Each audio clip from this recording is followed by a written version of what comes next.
kita mempelajari Al-Quran Hadis, yaitu judulnya memahami kedudukan fungsi Al-Quran serta hadis dalam Islam.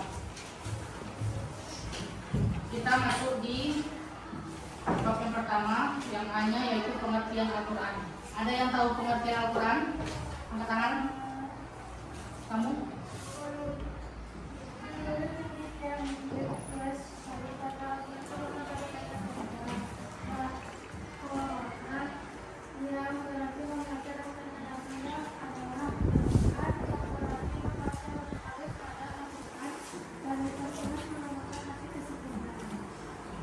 Baik, dari segi bahasa, Al-Quran berasal dari kata bahasa Arab, yakni bentuk jama dari adalah kitab suci umat Islam berisi firman Allah yang disampaikan, diturunkan kepada Nabi Muhammad SAW melalui malaikat Jibril yang dimana membaca Al-Quran itu nilainya adalah ibadah. Nah, pengertian tersebut itu ada pada surah Yasin ayat 2-5. Buka Al-Qurannya ayat 2-5, surah Yasin.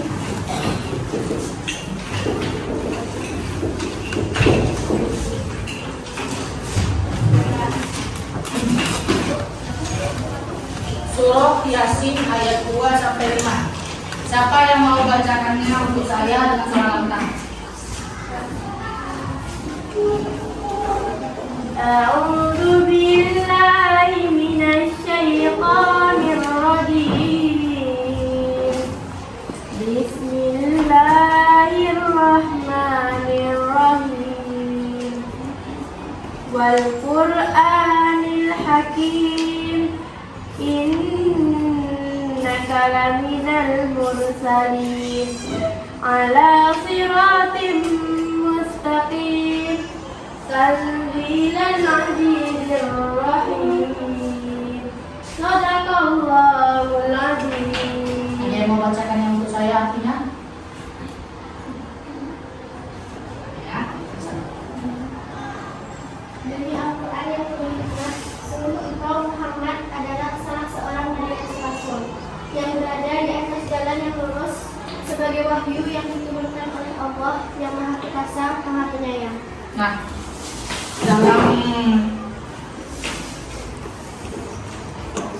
dalam surah Yasin ayat 2-5 ini bisa kita sebut adalah bahwasannya Al-Quran ini adalah sesuatu yang penuh hikmah, yang adalah Al-Quran ini salah satu-satunya nabi yang diturunkannya kepada Nabi Muhammad di jalan yang lurus, ala siratin mustaqim. Jadi ketika kita mempedomaninya berarti kita sudah berada di jalan yang lurus. Oke. Untuk surah Yasin ayat 2-5 udah paham maksudnya? Sudah. Ayo kita ke pelajaran selanjutnya, yaitu tentang kedudukan Al-Quran. Mengatur hubungan manusia dengan diri sendiri, manusia dengan Allah, hubungan manusia dengan manusia lainnya, dan hubungan manusia dengan alam. Jadi ada berapa hubungan itu? Ada 4. Hubungan manusia terhadap diri sendiri, hubungan manusia terhadap Allah, hubungan manusia terhadap manusia lain, hubungan manusia terhadap alam. Bahkan kita kepada alam aja ada firman-Nya. Gimana ilmunya? Gimana cara kita mengabdikan diri kepada alam, kepada Allah, serta gimana caranya kita berhubungan sama manusia. Apa hubungan sama manusia itu biasanya disebut hablum minan nas. Kalau kepada Allah hablum minal. Oke. Sampai situ paham kedudukan Al-Quran? Kedudukan Al-Quran adalah, angkat tangan, sebagai sumber ajaran hukum Islam yang pertama. Oke, bagus. Sebagai sumber hukum ajaran Islam yang pertama. Itu disampaikan pada surah An-Nisa ayat 4. Terus saya catat, biasa saya bacakan.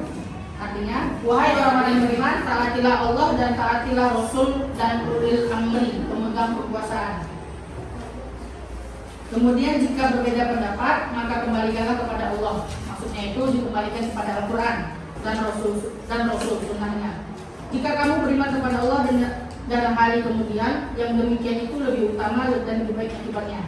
Gini, maksud dari An-Nisa ayat 5, para pemegang kekuasaan atau bil amri.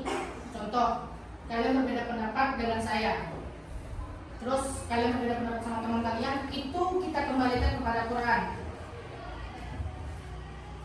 Jika kamu beriman kepada Allah dan hari kemudian, maka orang-orang yang beriman ketika dia berselisih pendapat, maka kembalikan pendapat itu kepada Al-Qur'an. Nah, itu lagi kedudukan Al-Quran sebagai sumber hukum utama dalam Islam.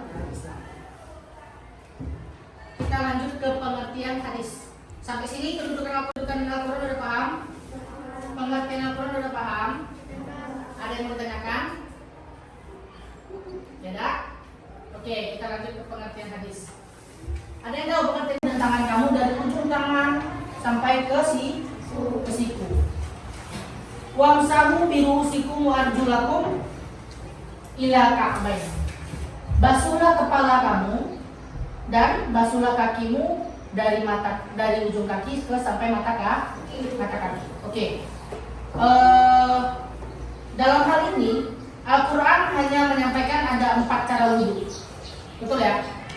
Pertama, membasuh wajah, membasuh tangan, membasuh kepala, membasuh kaki.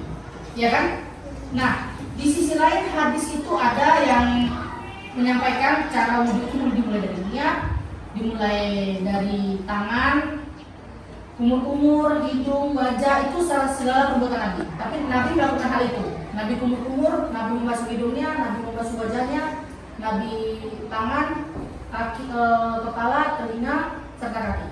Gitu kan? Nah, jadi ada sabda itu tidak terima sholat seseorang yang berada sampai dia berwudu. Nah, hadis ini mentakrirkan, takrir itu menjelaskan tentang sholat sebelum wudu itu adalah sesuatu hal yang penting. Paham di sini? Paham. Oke. Nah, tadi Al-Quran belakang sebagai catatan saya. Oke, kita buat yang pertama fungsi Al-Quran dan hadis. A. Fungsi Al-Quran dan hadis.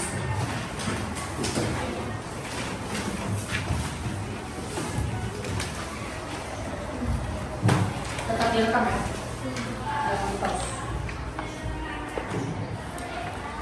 Satu, fungsi Al-Quran sebagai petunjuk dan dasar pengetahuan bagi orang beriman. Dalam kurung Al-A'raf ayat 52.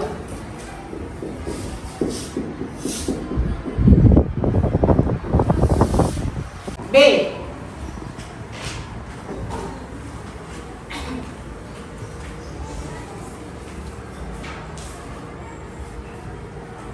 Tempat kembali suatu masalah. Tempat kembali suatu masalah.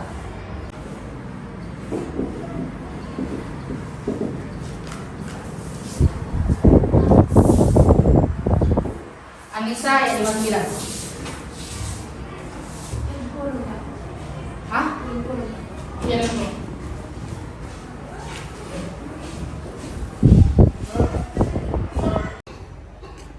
Jalan kebenaran dan keselamatan.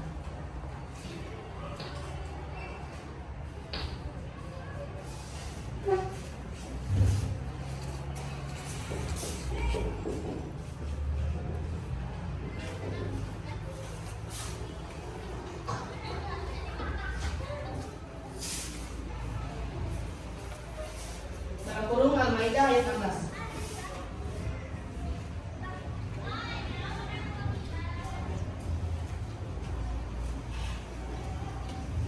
Yang D, pembeda.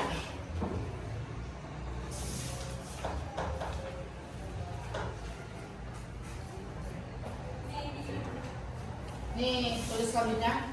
Fungsi Al-Quran sebagai pembeda adalah untuk dapat membedakan antara yang baik dan mana yang buruk.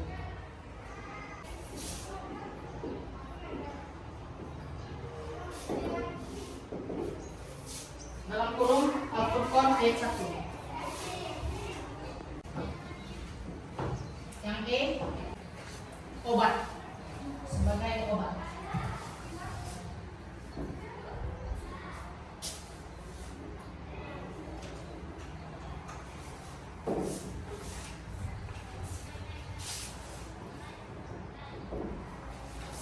terdapat pada surah Yunus ayat 57.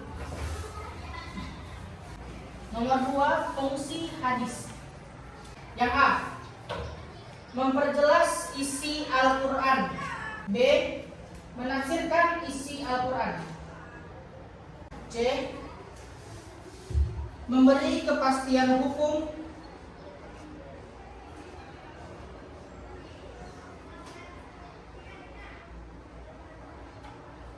Yang tidak ada dalam Al-Quran. Kedudukan hadis. Kedudukan hadis. Hadis mempunyai kedudukan sebagai sumber hukum Islam yang kedua, sebagaimana yang terangkum dalam firman Allah,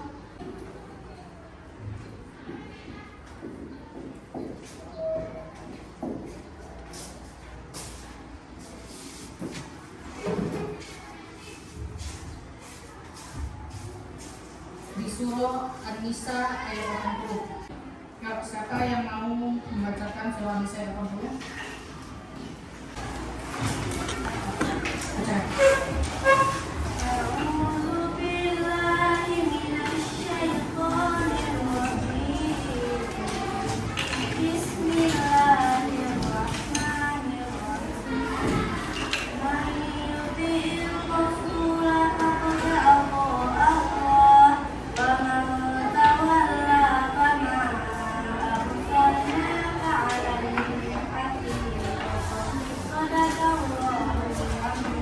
Ada yang mau bacakan artinya? Saya? Oke. Dalam siapa menaruh berbuat Muhammad dapat diterima segala menaklukkan.